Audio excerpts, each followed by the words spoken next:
से कम नहीं। आज हम इंसान विज्ञान की मदद से कुछ भी करने की काबिलियत रखते हैं। आज विज्ञान की वजह से ही हम चांद और मंगल पर पहुंच पाए। आज हम विज्ञान की वजह से एक जगह पर रहते हुए भी पूरी धरती पर संपर्क कर सकते हैं। वो विज्ञान ही है जिसकी वजह से अभी आप इस वीडियो को देख पा रहे हो।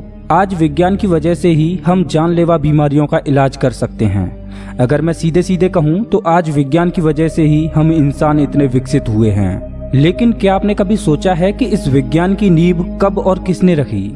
वो क्या कारण रहे कि आज हमारा विज्ञान इतना विकसित हो पाया? तो बने रहिए मेरे साथ इस वीडियो में, जिसमें हम जानेंगे उन महत्वपूर्ण खोजों के बारे में जिन्होंने हमारे विज्ञान की नींव रखी और हमारी जिंदगी ही बदल दी। अगर वो खोजें ना होती तो आज हमारा विज्ञान ना होता।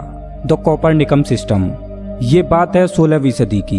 ये वो दौर था जब लोग मानते थे कि हमारी पृथ्वी ब्रह्मांड के सेंटर में है और चांद और सूरज दोनों ही पृथ्वी की परिक्रमा करते हैं, जिसकी वजह से दिन और रात होते हैं। इसी सदी का एक मैथमेटिशियन और खगोल शास्त्री डेथ बेड पर अपनी अंतिम सांसें ले रहा था, लेकिन वो अपनी अंतिम सांस लेने से पहले हमें बहुत कुछ सौगात में देके जाने वाला था।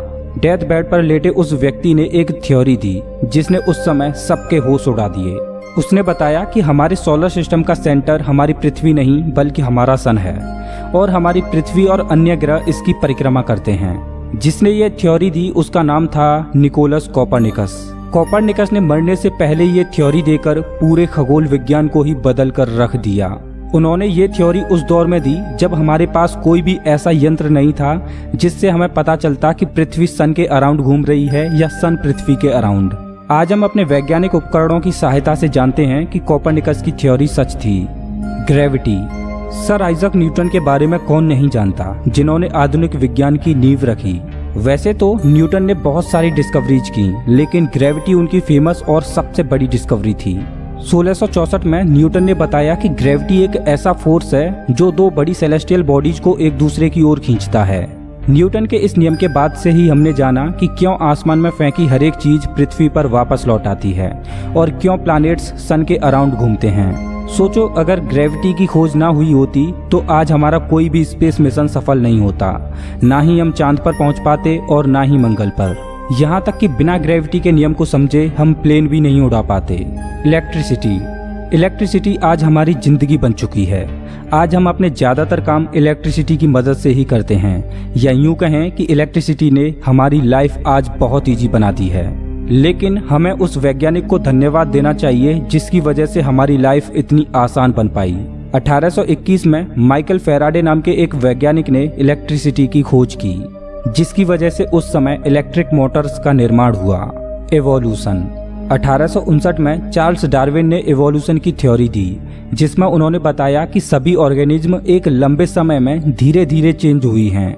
हर एक प्रजाति में एवोल्यूशन का मेन कारण रहा है पृथ्वी का क्लाइमेट। समय समय पर पृथ्वी का क्लाइमेट बदलता रहा है। जिन प्रजातियों ने क्लाइमेट में आई बदलावों को एडॉप्ट करके सरवाइव करना सीख लिया, वो एक नई प्रजाति में इवॉल्व हो गईं, और जिन प्रजातियों ने क्लाइमेट चेंज को एडॉप्ट नहीं किया वो विलुप्त हो गईं। वैसे थैंक्स टू एवोल्यूशन थ्योरी कि आज हम जान पाए कि हम इंसान इस धरती पर कैसे आए, और हमें अपने पूर्वजों का भी धन्यवाद करना चाहिए जिन्होंने क्लाइमेट में आई बदलावों को एडॉप्ट किया और उनमें सरवाइव करना सीखा और हमें तोहफा दिया आज की आधुनिक प्रजाति का। Light bulb. ये तो हम सब जानते हैं कि 1879 में थॉमस अल्वा एडिसन ने लाइट बल्ब के इन्वेंशन के साथ ही हमारी अंधेरी रातों में रोशनी भर दी। सोचो क्या होता अगर लाइट बल्ब की डिस्कवरी ना होती। खैर, बढ़ते हैं अब तक की बेस्ट और विज्ञान को हिला देने वाली डिस्कवरी की ओर। Theory of relativity. ये मेरा एक फेवरेट टॉपिक है।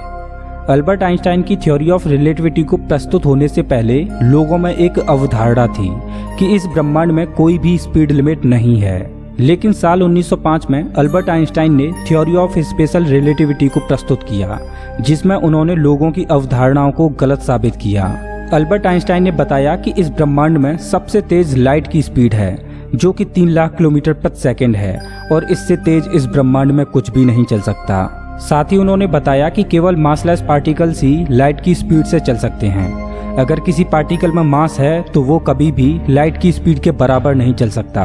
अल्बर्ट आइंस्टाइन की थ्योरी ऑफ रिलेटिविटी से टाइम ट्रेवल के भी रास्ते खुल गए उन्होंने बताया कि अगर कोई लाइट की स्पीड के 90% तक स्पीड से भी ट्रेवल करता है तो वो रिलेटिव टाइम की वजह से टाइम ट्रेवल कर पाएगा। थ्योरी ऑफ रिलेटिविटी आज की मॉडर्न साइंस की फाउंडेशन बनी। The big bang theory. हमारे मन में एक सवाल आता है कि हमारा ब्रह्मांड कब और कैसे अस्तित्व में आया, तो बिग बैंग थ्योरी इन सब सवालों के जवाब देती है। 1927 में बिग बैंग थ्योरी का कॉन्सेप्ट सामने आया।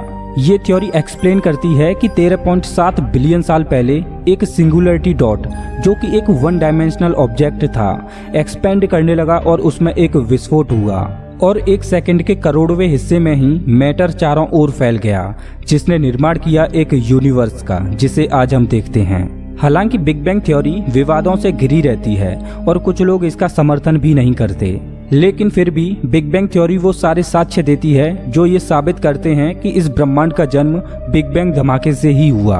वैसे आप बिग बैंग थ्योरी को सपोर्ट करते हो या नहीं, प्लीज कमेंट करके जरूर बताना।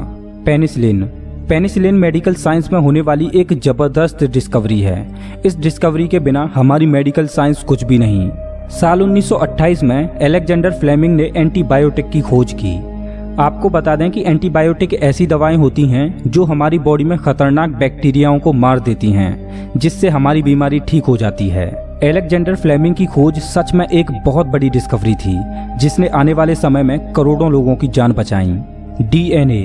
28 फरवरी 1953 में 2 वैज्ञानिक जेम्स वॉटसन और फ्रांसिस क्रिक ने इतिहास की सबसे बड़ी खोज की। उन्होंने डीएनए का डबल हेलिक्स स्ट्रक्चर खोज निकाला।